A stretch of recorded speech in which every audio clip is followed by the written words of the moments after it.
दिखाते हैं आपको। ये देखिएगा संक्षिप्त शिवपुराण।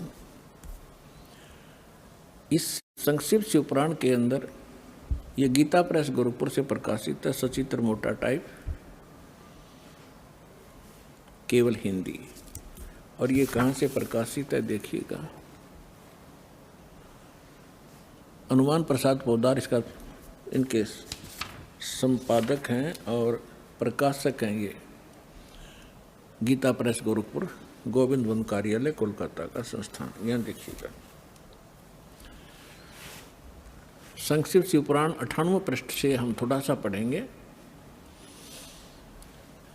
यहाँ 5वां अध्याय रुद्र संहिता का हम पढ़ेंगे, छठा। 5वें के एंड को पढ़ रहे हैं। अपने पुत्र नारद की आवाज सुनकर लोक पितामह ब्रह्मा वह इस प्रकार बोले। 5वां अध्याय समाप्त हुआ, छठा प्रारंभ हुआ रुद्र संहिता का 99वें पृष्ठ पे। नारद ने पूछा था कि सृष्टि की रचना बताइए भगवान पिताजी ब्रह्मा जी से। तो ब्रह्मा जी ने बताया, अब आपके रूबरू पढ़कर सुनाता हूँ। ब्रह्मा जी ने कहा ब्रह्मन श्रोमणे, तुम सदा समस्त जग के उपकार में लगे रहते हो। तुमने लोगों के हित की कामना से बहुत उत्तम बात पूछी है। जिसमें समस्त चराचर जगत नष्ट हो गया था, सर्वत्र केवल अंधकार ही अंधकार था, न सूर्य दिखाई देते थे, न चंद्रमा आदि कुछ भी नहीं थे। उस समय तत्सद्ब्रह्म, जिस श्रुति में सत सुना जाता है, इस श्रुति में जो सत सुना जाता है एकमात्र वही शेष था। 100 पृष्ठ पे जिस परब्रह्म के विषय में ज्ञान और अज्ञान से पूर्ण युक्तियों द्वारा इस प्रकार विकल्प किए जाते हैं। यानी ब्रह्मा जी कह रहे हैं कुछ सच्ची कुछ झूठी, जो मैंने सुनी है वो बता रहा हूँ। उसने कुछ काल के बाद, कुछ समय के उपरांत द्वितीय की इच्छा प्रकट की।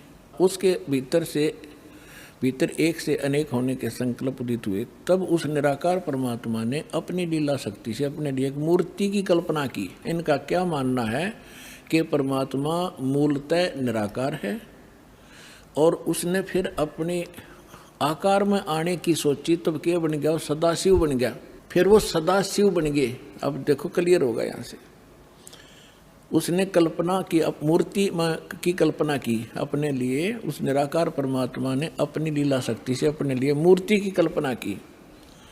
जो मूर्ति रहित परम ब्रह्म है उसकी मूर्ति यहाँ देखिए, भगवान सदाशिव हैं। अब सदाशिव कौन है ये देखना ध्यान से। ये किसको सदाशिव कहते हैं? अर्वाचीन और प्राचीन विद्वान उन्हीं को ईश्वर कहते हैं। उस समय एकाकी रहकर स्वेच्छानुसार विहार करने वाले उन सदाशिव ने अपने विग्रह से स्वयं ही स्वरूप भूता शक्ति की सृष्टि की, जो उनके अपने श्री अंग से कभी अलग होने वाली नहीं थी। उस पराशक्ति को प्रधान भी कहते हैं, प्रकृति भी कहते हैं। गुणवती माया बुद्धि तत्व की जननी तथा विकार रहित कहा है। वह शक्ति अंबिका कही गई है। उसी को प्रकृति, सर्वेश्वरी, त्रिदेव जननी, तीनों देवताओं को उत्पन्न करने वाली उनकी माता, ब्रह्मा विष्णु महेश की माता, नेता और मूल कारण भी कहते हैं। सदाशिव द्वारा प्रकट की गई उस शक्ति की 8 भुजाएं हैं। हो गया क्लियर? अब ये दुर्गा के विषय में है। और सदाशिव ये कौन है? ये काल है। आगे और क्लियर हो जाएगा। अब इसमें क्या सिद्ध हो गया कि प्रकृति भी दुर्गा को कहते हैं और प्रधान भी दुर्गा को कहते हैं। गीता अध्याय नंबर 14 के श्लोक नंबर 3 से 5 में कति स्पष्ट किया गया है। ये काल कहता है, गीता बोलने वाला ब्रह्म कहता है कि दुर्गा तो मेरी प्रकृति तो मेरी पत्नी है, सब जीवों को उत्पन्न करने वाली माता है, मैं इसके गर्भ में बीज स्थापन करने वाला सबका पिता हूँ। प्रकृति से उत्पन्न ये तीनों गुण इस जीव को कर्मानुसार यहाँ बांधे रखते हैं, जकड़े रखते हैं। तीनों गुण कौन सी सिद्ध होगी? रजगुण ब्रह्मा, सतगुण विष्णु, तमगुण शिव जी। ये देखिएगा अध्याय 14 और सुनाता हूँ आपको। ताज़ा ताज़ा है, ये जल्दी समझ में आ जाएगा।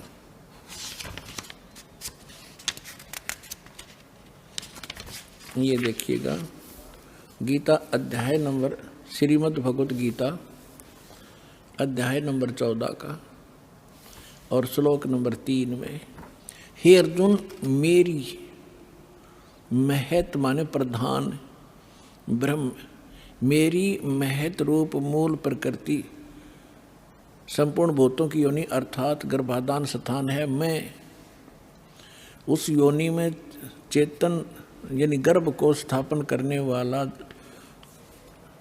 तत्व करता हूँ। उसके संयोग से, जड़ते इतने संयोग से नहीं, सब भूतों की, सब प्राणियों की उत्पत्ति होती है। 4 में क्या कहा है, हे अर्जुन, नाना प्रकार की सब योनियों में जितनी मूर्तियां अर्थात शरीरधारी प्राणी उत्पन्न होते हैं, प्रकृति दुर्गा, प्रकृति यानी दुर्गा उन सब की गर्भ धारण करने वाली माता है और मैं बीज स्थापन करने वाला पिता हूँ। और 5वें में क्या कहा है, हे अर्जुन, सतगुण, रजगुण और तमगुण ये प्रकृति से उत्पन्न, दुर्गा से उत्पन्न ब्रह्मा विष्णु महेश, विष्णु ब्रह्मा महेश तीनों गुण, ये तीनों देवता अविनाशी जीव आत्मा को शरीर में बांधते हैं।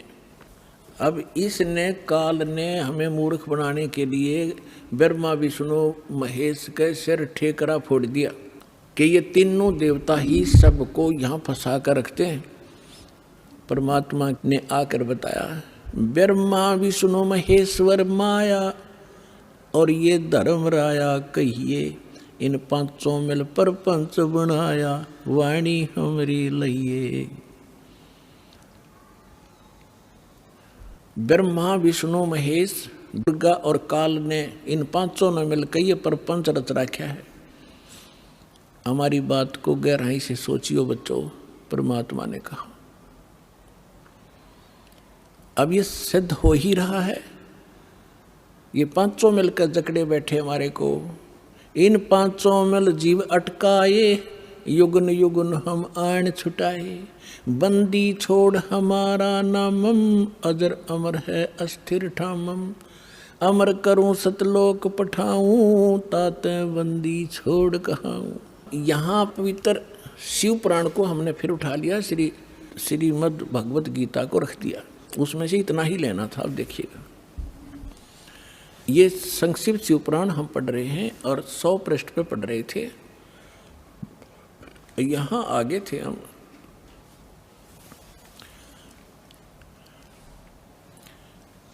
कि जो मूर्ति रहित परम ब्रह्म है उसकी मूर्ति भगवान सदाशिव हैं। अर्वाचीन और प्राचीन विद्वान उन्हीं के ईश्वर कहते हैं। उस समय एकाकी रहकर स्वेच्छानुसार विहार करने वाले सदाशिव ने अपने विग्रह से स्वयं ही एक स्वरूप भूता शक्ति की सृष्टि की, जो उनके अपने श्रीअंग से कभी अलग होने वाली नहीं थी। उस पराशक्ति को अपने विग्रह माने शरीर से निकाली दुर्गा को ये खुद मान रहे हैं। पुण्यात्माओं, परमात्मा आए थे, ब्रह्मा जी को मिले, विष्णु जी को मिले, शिव जी को मिले। पहली बार तो इन्होंने ज्ञान सुना ढंग से। परमात्मा ने सबसे पहले ब्रह्मा को सृष्टि रचना आदि सुनाई थी, पहले उसने ठीक माना। बाद में काल ने उसके अंदर प्रवेश करके बुद्धि भ्रष्ट कर दी कि ये झूठ बोलता है, मन गणत कहानियाँ हैं, वेद सर्वश्रेष्ठ है, इसके अतिरिक्त कोई बातें मत मानो। तो इस ब्रह्मा जी ने कुछ तो परमात्मा से प्राप्त ज्ञान और कुछ फिर अपनी अज्ञान के आधार से ये ज्ञान सुनाना चाहा, तो फिर भी सच्चाई छुपी नहीं। ये क्या कहना चाहते हैं कि सदाशिव पहले निराकार था, फिर सदाशिव बन गया। उसने अपने शरीर से एक शक्ति निकाल ली, वह प्रकृति कलाई, उसी को जगदम्बिका कहते हैं। तीनों देव की जननी ब्रह्मा विष्णु महेश की माता और उसकी 8 भुजाएं। यहाँ कर दिया ना डंगा इसने। और परमात्मा ने पहले ही बता रखा है कि